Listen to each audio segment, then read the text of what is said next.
નમસ્કાર, હું દિનેશ સિંધવ. વિશેષ ન્યૂઝમાં તમારું સ્વાગત છે.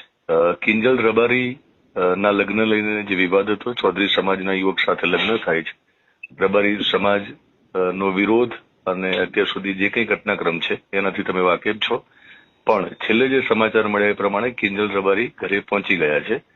તો કિંજલ રબારી ઘરે કેવી રીતે પહોંચ્યા અને કિંજલ રબારીને ઘરે પહોંચાડવા માટે રબારી સમાજે જે કંઈ કર્યું એના માટે ઠાકરસિંહભાઈ રબારી આ એક ચહેરો અને નામ ચર્ચામાં આવ્યું.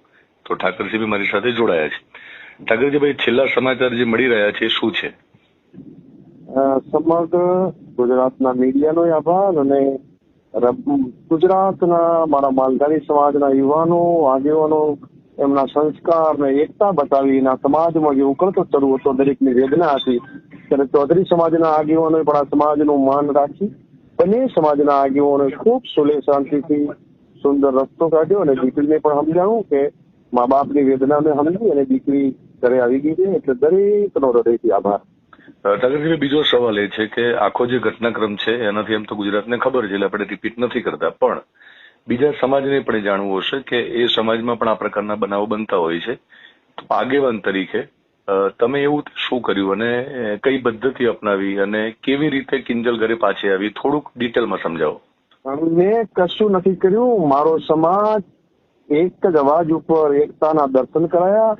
ગુજરાતના પોરબંદર થી પાલનપુર હોય, નડેશ્વરી થી નડિયાદ હોય, સમગ્ર ગુજરાત અને રાજસ્થાનના સમાજના યુવાનો વડીલો એમની જે હૂંફ આપી અને સમર્થન આપ્યું, એકતાના દર્શન કરાયા. એ સમાજની તાકાત છે અને સમાજની એકતાના દર્શન થયા અને સમાજનું સૌમાન સચવાણું છે. કિંજલબેન સાથે તમારે વાત થઈ? વાત નથી કરી, એમના મા બાપ કરે. આપણે દીકરીને ક્યારે ભૂલ થઈ જાય બિચારીને એને આપણે દુઃખી કરવા નથી માંગતા. એ સમજુ દીકરી સમજી ગઈ છે ત્યારે એનો જ આભાર. આપણે એક દીકરીને પછી વધારે પડતું ભૂલું કરવું એ બરાબર. બિલકુલ. દીકરીને કઈ એવી વાત કરવામાં આવી કે જેને લઈને કિંજલ સમજી ગયા? એને એ પણ બધું સમજે છે. આ ગુજરાતના સમગ્ર રબારી માલધારી સમાજનો જે લાગણીઓની ચિંતા હતી એ પણ સમજી અને સમાજના ચૌધરી સમાજ માલધારી સમાજના આગેવાનો પરસ્પર એકબીજાની ઊંચી ભાવનાઓ હતી કે આપણે એકબીજા આપણી સમાજની દરેકની મર્યાદાઓ મુજબ વર્તે અને સમાજ ભાઈચારાથી રહે. એટલે સમાજના વડીલોએ જે સુલે શાંતિનો રસ્તો કાઢ્યો એ બદલ બંને સમાજના મોભીઓનો અને તમામ ગુજરાતના તમામ ચેનલોનો પણ ખૂબ દિલથી આભાર કે સમાજની સંસ્કૃતિ ટકી રહી, સમાજની ઉજળી પરંપરાઓ સચવાઈ રહી. એ બદલ આપ સૌનો. ઠાકરજીભાઈ, કિંજલે એક સવાલ પણ કર્યો હતો સમાજને, જે દરેક સમાજની દીકરી કદાચ કરી શકે, કે જે તે સમાજનો દીકરો જો બીજી જ્ઞાતિમાંથી જયારે દીકરીને લાવે છે, પરણે છે, તો ત્યાં સમાજના મોભીઓને વાંધો નથી, પણ એક દીકરી જયારે કોઈ બીજી જ્ઞાતિના યુવક સાથે પરણે છે, આંતરજ્ઞાતિને લગ્ન કરે છે, તો શા માટે વિરોધ? તો દીકરો અને દીકરીમાં જે ભેદભાવ છે એને લઈને તમે શું માનો છો? એ બાબતે કાલે ચૌધરી સમાજના અમારા કુંડાળિયાના દશરથભાઈ ડેપ્યુટી સરપંચ એને વિડીયો મૂક્યો હતો કે અગાઉ એમના ગામની ચૌધરી સમાજની દીકરી અમારી છોકરો લઈ ગયો હતો ને મેં પાછી અપાવી હતી. કાલનો જ લાઈવ કિસ્સો છે. થરાદના કરબુરના સરપંચ ચૌધરીએ વિડીયો મૂક્યો છે થોડાભાઈએ. કાલે જ મેં ચૌધરી સમાજની દીકરી અમારી સમાજનો દીકરો લઈ ગયો તો પરત અપાવી છે. અમે કોઈ પણ સમાજની દીકરી હોય અમારી દીકરી, એના મા બાપને ઠેસ પહોંચે એવું ક્યારે ન કરીએ. દીકરો અમારો કોઈ દીકરી લાવે તો પરત અપાવવામાં ઠાકરસિંહ રબારી ક્યારે પાછી પાની નથી કરતો. ઠાકરજી, પોતાની જ્ઞાતિમાં લગ્ન કરવા એ શા માટે જરૂરી છે? સમાજની સુખ દુઃખમાં સાથે રહે. દીકરી દીકરાને અણબનાવ બને તો ત્યારે સમાજના પંચો ભેગા થઈને એનો રસ્તો કાઢે, છૂટાછેડા લેવા તો કરી શકે. પરંતુ કોઈ અમે પ્રેમના વિરોધી નથી, પરંતુ અત્યારે ગ્લેમરસ દુનિયામાં સોશિયલ મીડિયાના જમાનામાં વીઆઈપી આખું કલ્ચર બતાવે ને કોઈના ફાર્મ હાઉસો બતાવે, બીજાની સંપત્તિ બતાવે ને દીકરીઓ ભોળવાઈ જાય છે. વાસ્તવિકતા સમજીએ ત્યારે રાતા પાણી રોટી હોય છે, દીકરીઓ ખબર જ હોતી નથી. આ ખાલી સોશિયલ મીડિયાના જમાનામાં ઇમ્પ્રેસ કરી અને અફવાઓમાં દુનિયા આખી જણે એમની પાસે રજવાડી ખાતે બતાવી. હકીકતમાં આવી જે દીકરીઓને ફોસલાવતા હોય એની પાસે કશું હોતું નથી. એ ખાલી ભપકા અને વ્યાજના પૈસાથી દેખાવ હોય છે કોઈ દીકરીઓને ભોળવવા માટેના.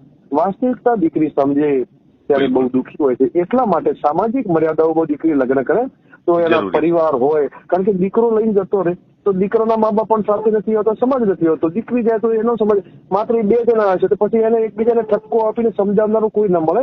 એના કારણે દીકરો કે દીકરી દુઃખી થતા હોય છે. એટલે અમારી લાગણી છે કે સમાજની આપણી સંસ્કૃતિ છે અને સંસ્કૃતિ મુજબ ચોરીમાં કન્યાદાન કરવાનો અધિકાર એના બાપ ને ભાઈને છે. જવ ને તલ હોમી અને ચંદ્રની સાક્ષીએ જયારે 4 ફેરા ફરી અને કન્યાદાન એ મા બાપ કરે, એ આપણી સંસ્કૃતિ સચવાઈ રહે, એના માટે સમાજમાં લગ્ન કરવા જોઈએ.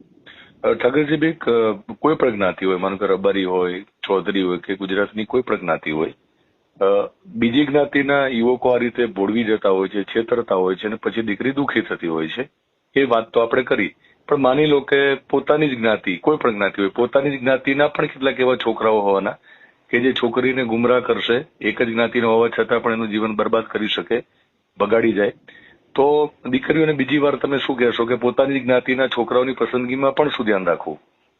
હું તમને કહું, અમારા સમાજની તો પરંપરા છે કે જયારે દીકરી કે દીકરાનું હગાઈનું માંગવું આવે તો એ મા બાપ નથી કરી શકતા. એના આખા પરિવારને 50 ઘરનો નેહડો હોય તો એમને પૂછે કે આ દીકરીની હગાઈ પૂછે છે તો તમે બધા પરિવાર રાજી હો તો કરું. પરિવારના મા બાપ સીધે બધાની સહમતિ લઈ અને સામે દીકરીનું કરવાનું હોય તો દીકરાનું મોસાળ ક્યાં છે, એનું બ્રેકગ્રાઉન્ડ શું છે, એ બધું આખી ખાનદાની જોઈને કરતા હોય છે. એટલે કહેવત છે કે પડી પટોળે ભાત ફાટે પણ ફીટે નહીં. જી, એટલે ટૂંકમાં બંને સાઈડ એના મોસાળ પક્ષ, એક પરંપરા હતી આપણી સંસ્કૃતિની અને જૂના કાળની, કે એના મોસાળ પક્ષની પણ આપણે ચકાસણી કરતા. દરેકના સંસ્કારો, કોઈ પણ આપણે અત્યારે પશુ ખરીદતા હોય તો સારી ઓલાદનું, તો એના કોઈ પણ કુળના જયારે લગ્નો કરવાના હોય દીકરા દીકરીના, ત્યારે એના કુળના સંસ્કારો અને મર્યાદાઓ અને બધાના વિચારી કરતા હોય તો ભવિષ્ય ક્યારે દુઃખ ના આવે. આજે વૃદ્ધાશ્રમ થઈ રહ્યા, દુઃખી છું, પણ મને આનંદ છે કે મારા માલધારી સમાજના એક પણ મા બાપ વૃદ્ધાશ્રમમાં નથી. એ અમારા વડીલોના સંસ્કાર છે. આ સમાજની આન બાન શાન એ સંસ્કારોના કારણે અમારા માલધારી સમાજનો એક પણ વૃદ્ધાશ્રમમાં મા બાપ નથી. એ અમારા સંસ્કારો છે, અમારી પરંપરા છે.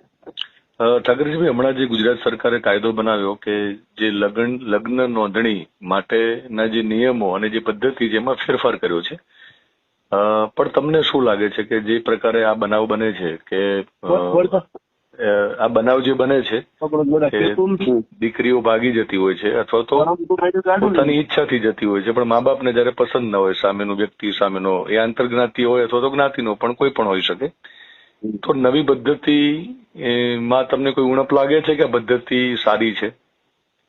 નવી પદ્ધતિ થોડાક અંશે સારી છે, પણ હજુ મને એમ લાગે છે કે જે જ્ઞાનીબેને માંગણી કરી હતી ને પાટીદાર સમાજે કરી હતી, એ માંગણી મુજબ જો બંધારણ બને તો એ મા બાપના તમામ હિસ્સામાં જો બાળકોનો હક હોય તો મા બાપને પણ બાળકોને ક્યાં લગ્ન કરાવવા છોકરો મા બાપનો પણ અધિકાર હોવો જોઈએ.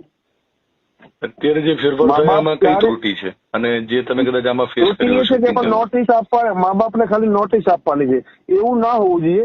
મા બાપની મંજૂરી સિવાય લગ્નો ન જ થવા જોઈએ, કારણ કે દરેક મા બાપ કોઈ પણ, તમે જ છો, તમે તમારા દીકરા દીકરીનો ક્યારે ખરાબ થાય, તમારું પેટ બળતું મારી દીકરી કઈ રીતે સુખી થાય, મારો દીકરો કઈ રીતે સુખી થાય.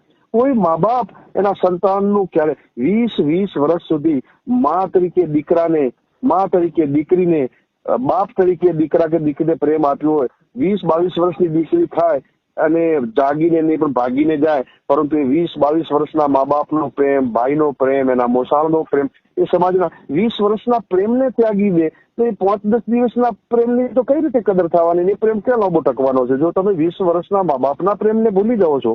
બિલકુલ.